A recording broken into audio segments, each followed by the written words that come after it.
texto que aparece como difícil, como tedioso, como aburrido, pero es mucho más sencillo de lo que parece. Primero,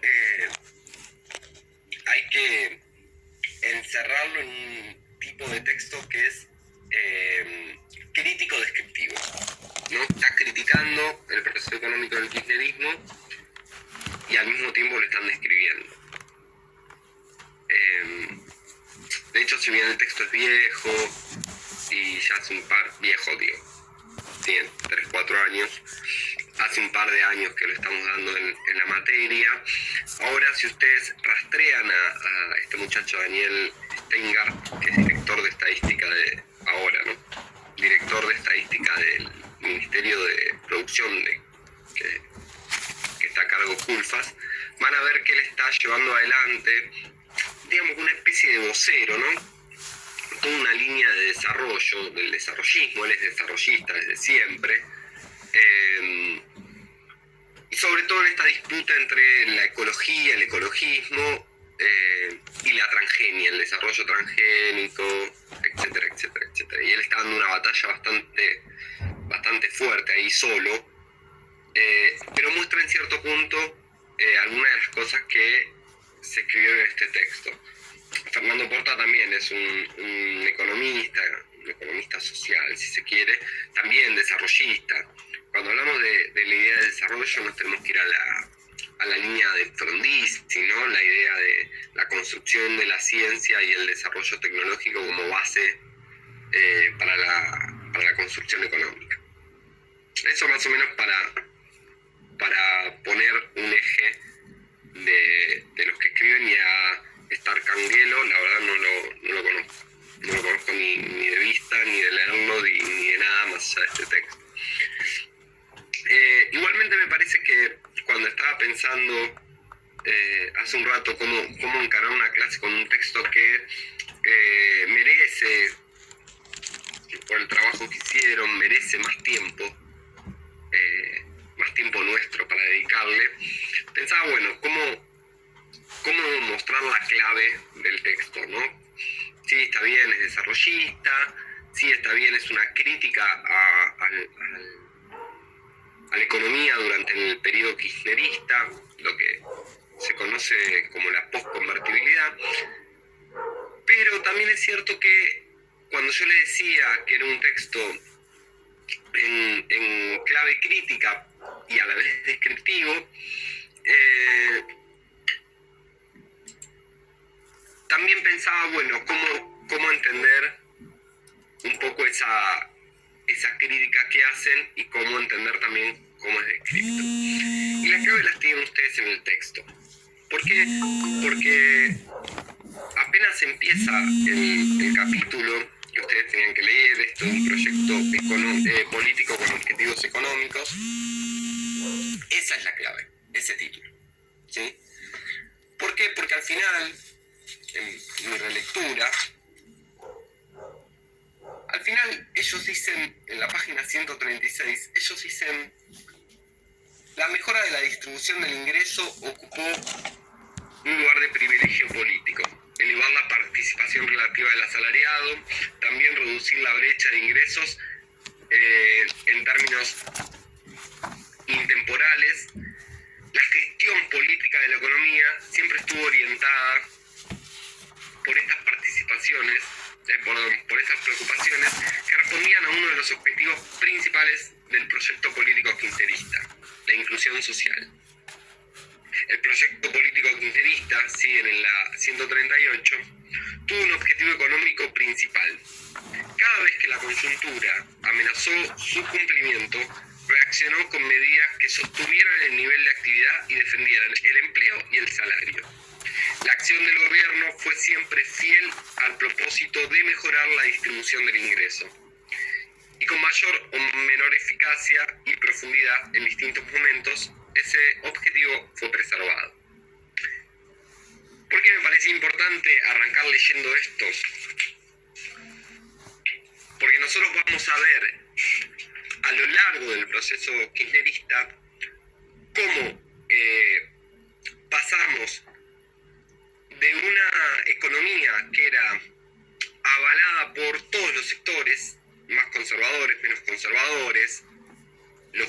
concentrados, las pequeñas industrias, los pequeños comercios, a pasar una economía que era criticada, vapuleada, y que incluso era constantemente puesta en discusión. ¿Por qué pasa esto? Porque pasamos de una necesidad de todos los sectores económicos, de un orden político, económico, institucional, a la seria duda de la puja distributiva. Algo que también lo estamos viendo hoy en día, ¿no? Lo que está en discusión, cuando aumentan los precios, cuando sale a hablar el presidente, tiene que ver mucho con esta idea de la puja distributiva. ¿Qué quiere decir la puja distributiva? ¿Quién se queda con la mayor parte de la torta? ¿No? Ahí claramente no coincidimos con Daniel o con Porta, que piensan que cuanto más grande es la torta, mejor es la distribución, que es un poco la idea del desarrollismo, sino que vamos a encontrar todo el tiempo los grandes grupos concentrados tratando de llevarse la mayor cantidad de la torta posible. Para poder entender este proceso que estoy indicando, tenemos que volver un poquito más atrás y tratar de hacer una descripción general desde los años 90, donde nosotros atravesábamos un tipo de economía basada en un valor de un proceso de valorización financiera, una economía neoliberal, donde las grandes industrias maximizaban sus ganancias en el juego financiero, mientras que la pequeña industria y el pequeño comercio se veía afectado por la no intervención del Estado, por la liberación de precios y tarifas, por la apertura comercial, incluso por el plan de convertibilidad, donde la intensificación de la mano de obra llevó al aumento del desempleo, donde el cierre de industrias y comercios llevó al cierre de empleo, donde la privatización de empresas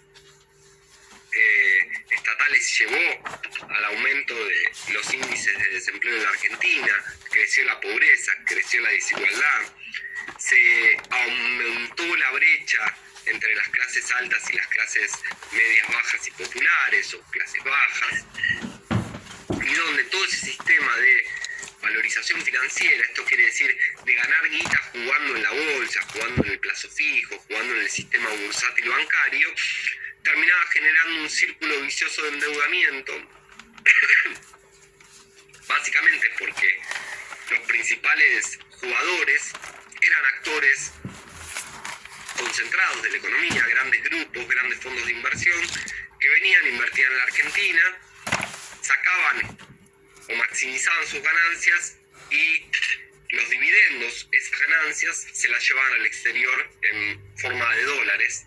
Un dólar relativamente barato, ¿no? Para el que hacía negocios, porque era el 1 a 1, el que hacía negocios en ese sistema bursátil. Claramente ese modelo de valorización financiera entró en crisis a partir del 2001, en realidad entró en crisis a partir del 95, pero estalló en el 2001 con el famoso corralito, ¿sí? Y dejó un país económicamente diezmado, tan diezmado como está ahora, ¿sí? Donde los recursos del Estado son pocos, la forma de generar recursos son pocas, y además estás atado a un fuerte endeudamiento externo. Endeudamiento externo que en el 2001 era la mitad de lo que es ahora, ¿sí? Una cosa así como 20 y pico de millones de dólares, 20 y pico mil, ¿no? Y hoy estamos alrededor de los 55 mil millones de dólares. Bien, en ese proceso, en ese 2001, no solamente se establece una crisis económica que afectaba a la mayor parte de la sociedad, solamente para tirar algunos números hacia el aire, casi un 28% de desocupación, un 50% de pobreza, sino también una fuerte crisis institucional donde en plena protesta social el presidente de la Rúa estaba mirando dibujitos animados en su despacho en casa de gobierno, esto está recontra rechequeado, donde los funcionarios públicos no sabían cómo responder ante las demandas sociales, que iban desde el desempleado que cortaba rutas hasta las clases medias acomodadas que reclamaban por sus ahorros atrapados en los bancos. En ese marco, en ese contexto, la movilización popular, una movilización popular que superó las expectativas incluso de los académicos, que venían analizando las protestas en la década del 90, donde confluyen diferentes actores, y sobre todo donde confluyen diferentes clases sociales por diversos reclamos. Donde confluye la clase media en reclamo de sus ahorros atrapados en el corralito, en reclamo por la crisis del sistema educativo y del sistema de salud, donde aparecen las clases medias bajas y populares en reclamos de empleo, en reclamos de recursos, alimentos, subsidios, etcétera, etcétera, etcétera. Es decir, el 2001 es un momento de confluencia de una gran parte de la sociedad y se replicó en todo el país. Esto tira claramente a la basura todas las hipótesis que circulan de los comunicadores por los medios de comunicación, donde hay un cacerolazo en Rosario, Córdoba y Buenos Aires y ya viene una revolución social en contra del gobierno. No, claramente no va a pasar. ¿Por qué no va a pasar? Porque ese 2001 fue un proceso que justamente se fue desarrollando desde el interior hacia las grandes ciudades, no desde las grandes ciudades al interior, y donde confluyeron diferentes intereses. Cuando uno encuentra una diversidad de demandas, una diversidad, para la redundancia, de actores que juegan, y donde las problemáticas van de las periferias hacia el centro y no del centro hacia la periferia, y esos tres elementos confluyen en un objetivo en común, en este caso era que se vaya primero Cavallo, después de la Rúa, es posible hablar de un levantamiento social. ¿Por qué es importante entender esa idea de que la protesta va del interior al centro o de la periferia al centro y no del centro a la periferia? Porque las problemáticas que tenemos nosotros en el área metropolitana de Buenos Aires, o la ciudad de Rosario, la ciudad de Santa Fe, o la ciudad de Córdoba, o la ciudad de Mendoza, para poner las grandes ciudades del país, no son las mismas que atraviesan Chaco, Formosa, Santiago del Estero, Tucumán, Misiones, Chubut, Salta. Esa diversidad hace que las demandas sociales también aparezcan mediadas por los contextos regionales y las respuestas que esos contextos regionales pueden dar a esas demandas. El interior del país se vio fuertemente afectado en los 90 con los cierres de los ferrocarriles, la privatización de YPF, etcétera, etcétera, etcétera. Lo que sí podemos llegar a concluir en este resumen súper rápido, algo que ustedes también estuvieron leyendo, es que el 2002, cuando finalmente, luego de varias presidencias previsionales, ¿no? Rodríguez ahora no me salen los nombres, fueron 5 hasta llegar a Duhalde, el gobierno de Duhalde marca el quiebre de aquella larga década del 90, ¿sí? Marca el quiebre de ese modelo neoliberal. ¿Esto quiere decir que respondió todo? No. Si uno podría resumir el gobierno de Duhalde en 2 líneas, esas 2 líneas serían: una, la recuperación económica y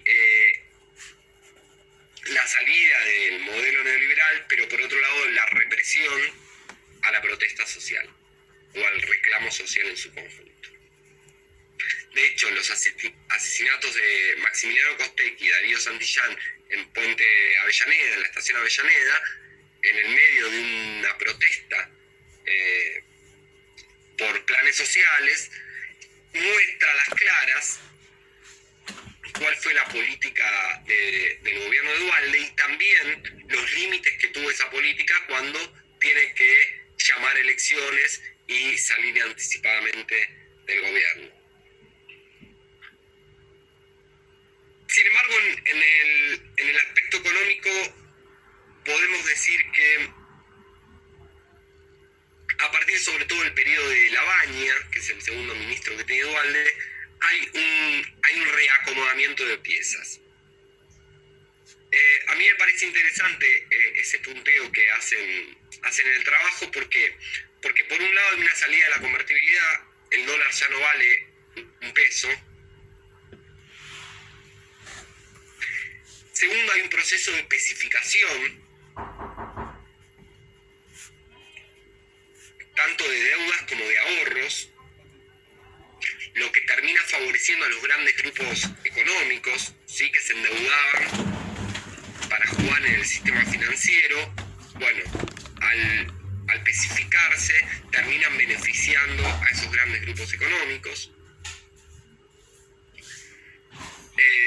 Ese proceso de salida de la convertibilidad no es ni más ni menos que un proceso de devaluación, ¿no?, porque aumenta el dólar en relación al peso y también genera una fuerte caída de los salarios.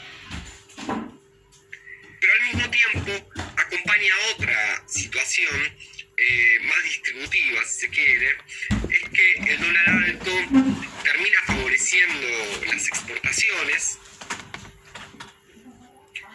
que también acá hay que asumir que van acompañados de un fuerte impulso internacional, principalmente de China, que se convierte en el principal comprador de insumos en la Argentina, básicamente soja, commodity. China en los años 2000 empieza un proceso de reconversión de su economía, avanza en un fuerte desarrollo industrial, avanza en la conformación de empresas mixtas. Hasta la década del 80, 90, China trabajaba o tenía principalmente empresas estatales. A partir de los 90 empiezan con un tipo de economía mixta donde aparecen empresas privadas con capitales locales, nacionales, estatales y capitales extranjeros que comienzan a confluir.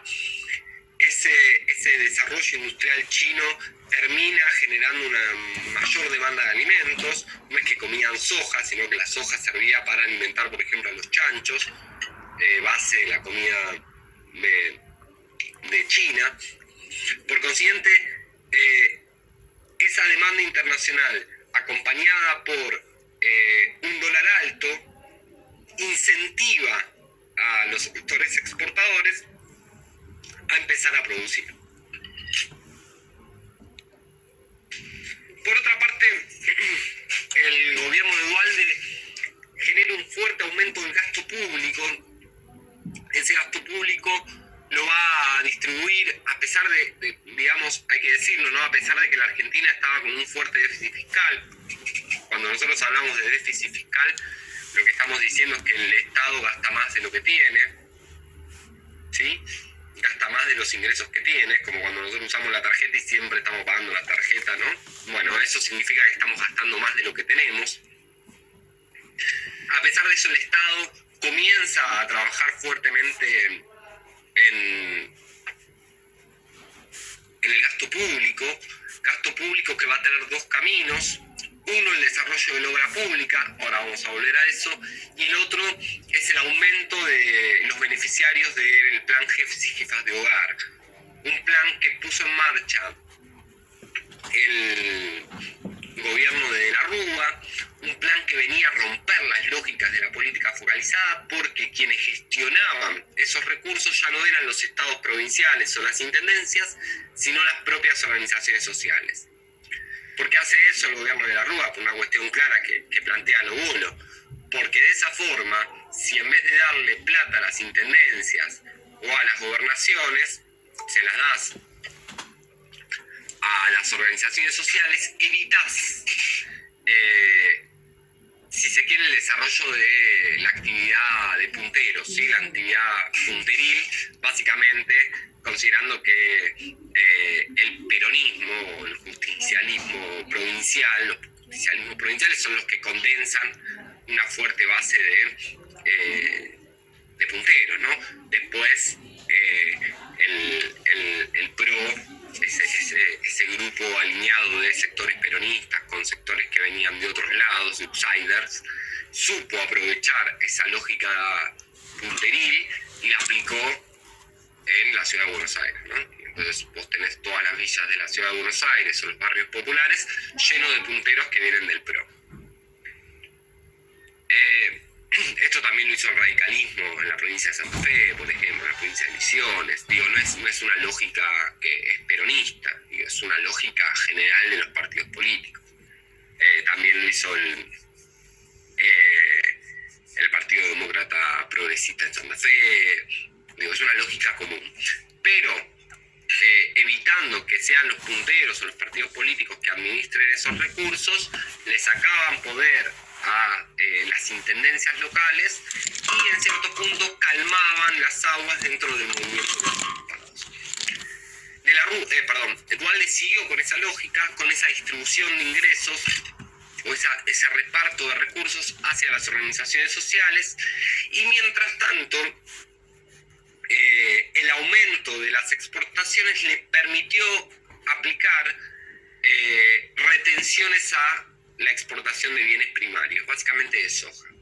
¿Qué es la retención? Bueno, vos vendés afuera el 20%, el 10%, el 15% de lo que vos vendas me lo das a mí. ¿Cuál es la lógica de la retención? ¿O por qué se plantean retenciones? ¿Por qué existe esa condición, si se quiere, por poner un término? Básicamente porque el sector agropecuario tiene dos elementos que no tiene nadie. El primero es que venden dólar, no en pesos. Por consiguiente, siempre va a ganar más que cualquier otro empresario o trabajador local. Y segundo, porque está favorecido por las condiciones del suelo. Tiene, por demás, una renta extraordinaria que está generada por las condiciones del suelo. Algo que solamente los que tienen campo pueden aprovechar. Esas dos condiciones son las que terminan diciendo, bueno, pero vos tenés cosas que ningún otro sector de la sociedad tiene. Entonces, vos tenés que aportar al interior del país.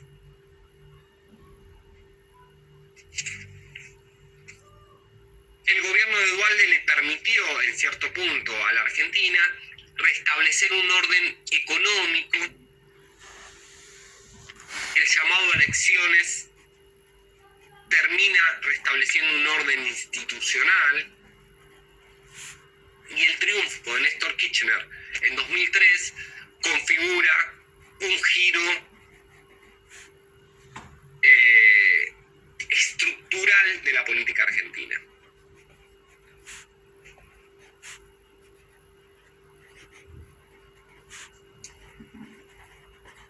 Un dato que me parece interesante, más allá de que el texto esté orientado al aspecto económico, es cómo se plantean tres objetivos claros de la política del gobierno de Kirchner y de Fernández, de Cristina, ¿no? A partir de tres ejes que plantean ellos. Uno, una política de memoria, verdad y justicia. Otra, una política de ampliación de derechos ciudadanos o de ciudadanía, para usar los términos que leyeron ustedes cuando... Profe, disculpa, ¿cuál era el primer eje? Porque se me cortó, como que se me trabó un poco. Memoria, verdad y justicia. Listo. Que en realidad ellos, acá es interesante, bueno, digo los tres y después vuelvo a ese. Bueno, entonces el primer eje, la memoria, verdad y justicia. El segundo eje, la ampliación de la ciudadanía, nuevos derechos. Y el tercer eje, un proceso de inclusión social, básicamente atado a tres elementos, ¿no?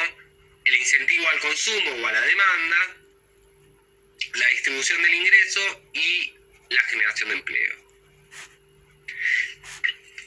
Es cierto que el gobierno no se plantea estos tres ejes de esta manera. Es lo que nosotros vemos con el diario del lunes, ¿sí?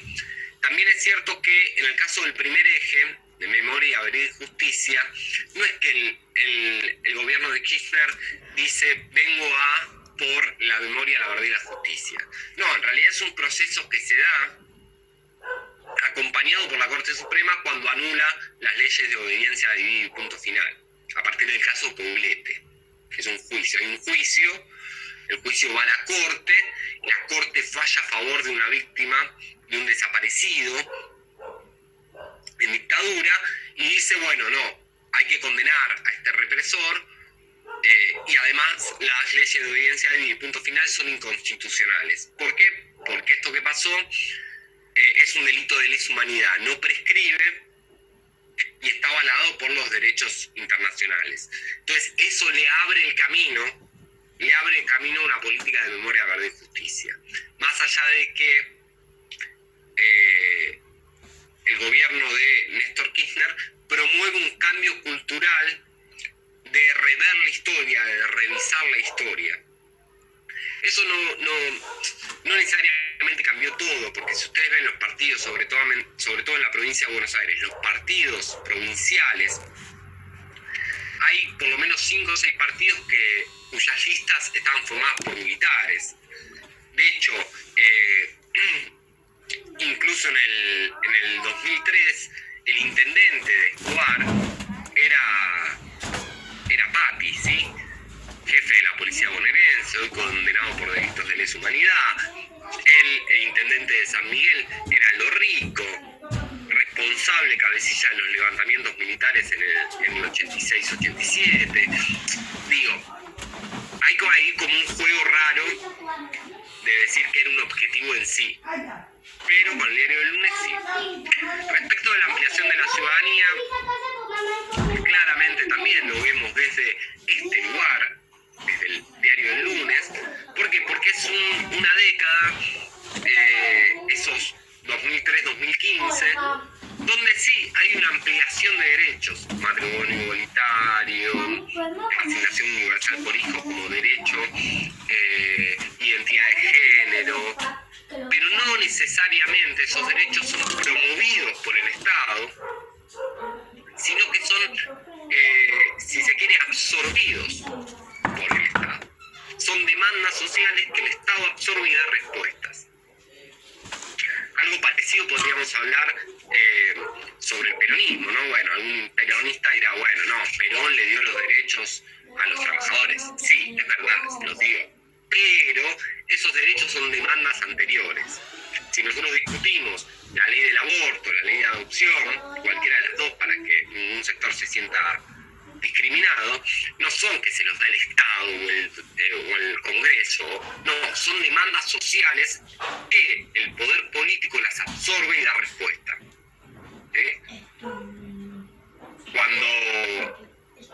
Cuando nosotros pensamos, para que quede claro y cerrar este tema, cuando nosotros pensamos en el sistema educativo actual y la demanda de presencialidad versus la demanda de virtualidad, en un momento donde el diálogo entre las autoridades, los docentes y las familias parece no encontrarse, nosotros vemos que hay gobiernos que dan respuesta, absorben la demanda de un sector de la sociedad, que es la que piensa en la presencialidad. Y en otros casos se da respuesta, se absorbe la demanda de otro sector de la sociedad, que es la que promueve la virtualidad. Por ende, hay una ampliación de derechos sociales, de derechos ciudadanos, que tiene que ver con la demanda. Esto lo vimos también en la última clase cuando hablamos de Alfonsín, ¿no? Que hablábamos de la ley de patria potestad, etcétera, etcétera, etcétera. Y cuando hablamos de inclusión social, es importante pensar que el gobierno kirchnerista, por ponerlo todo en un mismo eje, trabajó fuertemente en la justicia social. La justicia social, ¿qué significa?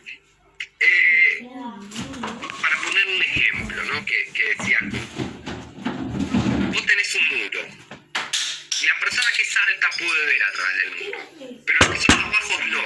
Entonces, ¿qué haces? Le pones un banquito. Entonces a través del muro. Eso es justicia social. Todos miran, pero no es igualdad social. Cuando se plantea la idea de inclusión social,